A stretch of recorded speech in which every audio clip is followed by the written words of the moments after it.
주님께서 여러분과 함께 요한이 전한 거룩한 복음입니다.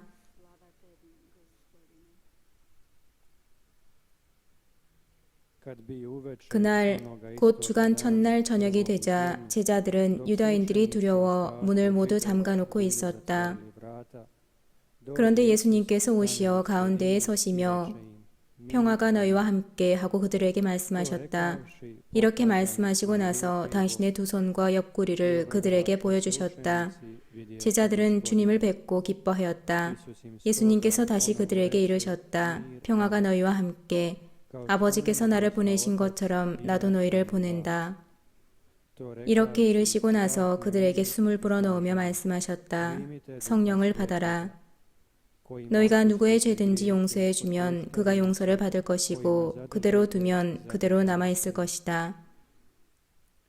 12제자 가운데 하나로서 쌍둥이라고 불리는 토마스는 예수님께서 오셨을 때 그들과 함께 있지 않았다. 그래서 다른 제자들이 그에게 우리는 주님을 배웠소 하고 말하였다. 그러나 토마스는 그들에게 나는 그분의 손에 있는 못자국을 직접 보고 그 못자국에 내 손가락을 넣어보고 또 그분 옆구리에 내 손을 넣어보지 않고는 결코 믿지 못하겠소 하고 말하였다. 여드레 뒤에 제자들이 다시 집안에 모여 있었는데 토마스도 그들과 함께 있었다. 문이 다 잠겨 있었는데도 예수님께서 오시어 가운데에 서시며 평화가 너희와 함께 하고 말씀하셨다. 그러고 나서 토마스에게 이르셨다. 내 손가락을 여기 대보고 내 손을 보아라.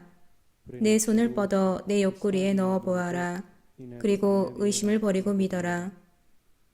토마스가 예수님께 대답하였다. 저의 주님, 저의 하느님.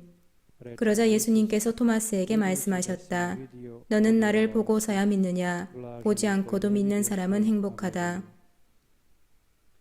예수님께서는 이 책에 기록되지 않은 다른 많은 표징도 제자들 앞에서 일으키셨다. 이것들을 기록한 목적은 예수님께서 메시아시며 하느님의 아드님이심을 여러분이 믿고 또 그렇게 믿어서 그분의 이름으로 생명을 얻게 하려는 것이다. 주님의 말씀입니다.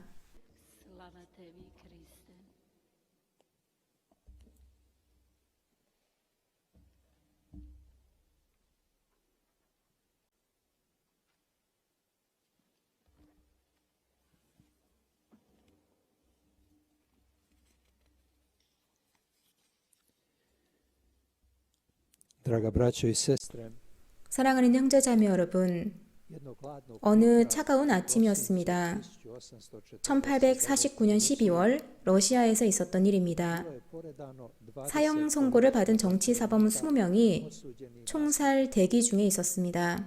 puške su bile 총은 장전되어 있었고 čekala nared 사형 집행 명령만을 기다리고 있는 상황이었습니다. i upravo 집행 명령이 내려지려고 하는데 한 장교가 오더니 소리를 지릅니다. vičući stanite. 멈추시오, 멈추시오. Car Nikola I upravo je 황제 니콜라스 1세가 이들의 형을 바꾸기로 한 것이었습니다.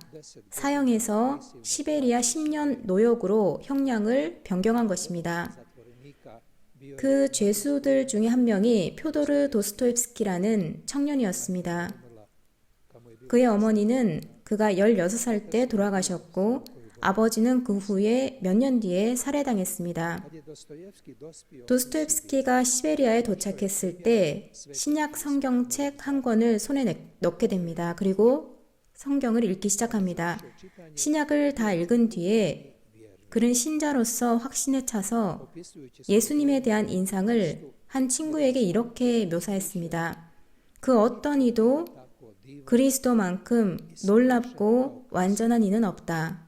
kad bi me tko uvjerio 만약에 누군가가 그리스도는 진리 밖에 계신다고 주장한다면 s Kristom 나는 여타의 진리와 함께 있는 것보다 그리스도와 그 밖에 있는 것을 택하겠다. zatvora Dostojevski se dao na pisanje 교도소 출소 이후에 도스토옙스키는 소설을 쓰기 시작합니다. svoje klasična 끊임없이 고전 소설을 써갑니다. 죄와 벌, 카라마조프카의 형제들 등의 걸작을 놨습니다. 그 후에 이러한 소설들이 영화의 시나리오로도 쓰였습니다. 그런데 이러한 성공이 오히려 그를 해치게 됩니다. pijati, počeo 그는 술을 마시고 도박을 하기 시작합니다. 통제가 되지 않았습니다. mario svoju vjeru u 그러면서 하느님에 대한 믿음도 사라지기 시작합니다. se vjeri. 그러다가 죽기 얼마 전에 신앙으로 돌아옵니다. Reći su, protumačili su 무신론자인 그의 친구들이 이렇게 그가 신앙으로 돌아온 행동을 보고 병든 자의 병든 행동이라고 묘사했습니다. njihovo ismijavanje. 도스토옙스키는 그러한 친구들의 조롱을 언급하면서 자신의 일기에 이렇게 적었습니다. Zamisliti tako snažno 그 불쌍한 이들은 내가 얼마나 크게 하느님을 부인했는지 상상도 못한다. djetinjasta. 그리스도에 대한 내 믿음은 유치한 것이 아니다. Svečano, 그분에 대한 내 증언도 마찬가지이다. moj hosana 주님께 대한 나의 호산나는 무수한 의혹과 의문 끝에 나온 것이다. ova životna priča poznatog 우리가 들은 이 이야기는 kojemu je slično 오늘 복음에 나오는 토마스 사도의 이야기와 유사합니다. evanđelju. Poput tome 토마스처럼 도스토옙스키도 예수님께 신뢰를 두었습니다. poput njega 그런데 토마스처럼 그도 예수님을 떠나서 자신의 길을 갔습니다. vratio se Isus. 그런 다음 토마스처럼 예수님께 돌아왔습니다. Svi se mi, braćo i sestre, 형제자매 여러분, 우리는 이 두 인물에게서 우리의 모습을 찾아볼 수 있습니다. 우리에게도 이런 일이 일어납니다. pouzdali 예수님께 온전히 신뢰를 두었다가 또 멀어집니다. ako ne odlutamo 그렇게 멀어지게 되면 원래 따라야 하는 신앙의 길을 따르지 않습니다. mi koji idemo putem vjere znamo da to nije ravno 신앙의 길을 따르는 우리 모두는 이 길이 곧고 넓은 길이 아니라는 것을 알고 있습니다. 그 길은 좁고 힘겹습니다. kaže 신앙의 길에 대해서 말씀하시면서 예수님께서는 문이 아주 좁다고 자주 말씀해 주십니다. pogledajmo malo 바로 생명으로 가는 문입니다. 이 좁은 신앙의 길을 한번 살펴봅시다. stvari koje su 우리가 이 길을 주의 깊게 살펴보면 신앙에 있어서 기본적이고 중요한 세 가지 요소를 볼 수가 있습니다. neprestana borba 하느님에 대한 전적인 신뢰, znanja 끊임없는 투쟁, mraka. 짙은 어둠의 시기가 그것입니다. Vjera uključuje 신앙에는 하느님에 대한 완전한 신뢰가 포함됩니다. rečen sasvim u 이것은 오롯이 이성에만 바탕을 둔 것이 아닙니다. prije više godina bio je jedan 몇 년 전에 유명한 영화가 있었는데 egzorcist. 엑소시스트라는 구마사제를 다룬 영화였습니다. Svećenik kaže 그 영화에서 한 노사제가 믿음에 관해서 이렇게 말합니다. analizi u konačnoj raši 결국은 하느님을 믿는 것은 우리 머리에서 일어나는 것이 아니라 mislim da 우리 마음에서 일어나는 것이라고 믿습니다. mogućnosti 하느님께서 우리를 사랑하실 수 있다는 가능성을 받아들이는 것입니다. drugim riječima vjera 다시 말해서 razuma kao 믿음은 이성의 문제만이 아니라는 것입니다. zadatka. 수학 문제를 풀듯이 그런 이성의 문제만은 아니라는 것입니다. 그것보다 훨씬 더 개인적이고 심오합니다. Imati povjerenja 믿는다는 것은 하느님께 신뢰를 두는 것입니다. kad je zbun 이성적으로 분명히 보이지 않고 혼란스러울 때도 하느님을 신뢰하는 것입니다. o Abrahamu. 여기에서 성경의 아브라함의 이야기를 봅시다. Od njega 하느님은 아브라함에게 외아들을 희생시키라고 합니다. to nije mogao shvatiti 아브라함은 jer mu je 이해가 되지 않았습니다. upravo u tom sinu kojega 그 아들 안에서 놀라운 방법으로 많은 후손을 주시겠다고 하느님께서 약속하셨기 때문입니다. da se Abraham oslonio samo na svoju 아브라함이 자신의 논리에만 의존했다면 povjerenje. 하느님에 대한 신뢰를 무시했을 것입니다. On to nije učinio. 하지만 Radije je 그는 모든 신뢰를 하느님께 둡니다. zato ga je Bog 그래서 하느님은 넘치는 축복을 내리십니다. prvi korak je 그래서 첫 번째 단계는 하느님께 신뢰를 두는 것입니다. jasno i ne shvaćamo 우리 이성으로 하느님의 계획을 완전히 이해하지 못할 때도 말입니다. zahtjeva od nas trajan napor. 그 다음으로 신앙이 우리에게 요구하는 것은 끊임없는 노력입니다. Lakše. 절대 멈추지 말아야 하는 것이고 Ovdje se može 줄이거나 그만둬서도 안 되는 것입니다. kad mu je Bog 여기서도 아브라함의 이야기를 기억해 볼 수 있습니다. imati brojno potomstvo 하느님께서 이사학을 통해서 더 많은 후손을 주시겠다고 하셨을 때 아브라함은 이 말씀을 믿었습니다. tražio da mu 전혀 의심하지 않았습니다. 그런데 하느님께서 외아들 이삭을 희생하기를 요구하셨을 때 아브라함은 큰 문제, 큰 시험에 빠집니다. 하느님을 의심하게 되는 큰 시련에 맞닥뜨리게 된 것입니다. 그런데 이 기회를 통해서 신앙의 큰 진리를 보게 됩니다. 믿는다는 것은 한순간의 결심, 그 이상입니다. 오히려 하느님을 끊임없이 선택하는 것입니다.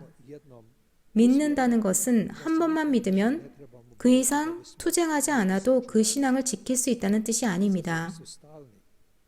도전은 계속됩니다. 끊임없이 믿음을 선택해야 합니다. 이것은 삶을 대하는 태도입니다. 우리가 죽을 때까지, 주님을 면전에서 뵐 때까지 계속되는 도전입니다.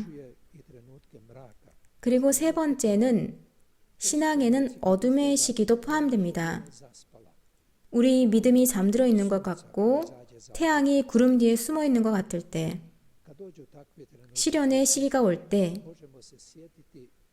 우리는 나치의 집단 수용소에서 탈출한 한 죄수의 말을 기억해 볼 수 있겠습니다. 그는 자신이 숨어 있었던 지하실 벽에 이렇게 적었습니다. 나는 태양이 빛나지 않을 때도 태양을 믿는다. 사랑이 느껴지지 않을 때도 나는 사랑을 믿는다. 나는 하느님께서 침묵하실 때도 그분을 믿는다. 형제자매 여러분, 마무리를 하면서 하느님에 대한 참된 믿음의 세 가지 기본적인 요소를 정리해 봅시다. 완전한 신뢰, 어둠의 시기, 또 그 어떤 시련에도 항구심을 유지하는 것입니다. 이것이 앞서 언급했던 작가 토스토옙스키 그리고 토마스 사도도 체험한 것이고 우리 각자의 신앙의 여정에서도 우리는 이것을 경험할 것입니다. 우리가 살고 있는 이 시기는 큰 도전의 시기입니다. 큰 시련의 시기입니다. 이 시기에 예수님의 말씀을 기억하면 좋을 것입니다. 끝까지 견디어내는 이는 구원을 받을 것이다. 그리고 마지막으로 오늘 복음에서 예수님께서 토마스에게 하신 말씀으로 마무리하겠습니다. 토마스야, 너는 나를 보고서야 믿느냐? 보지 않고도 믿는 사람은 행복하다. 아멘.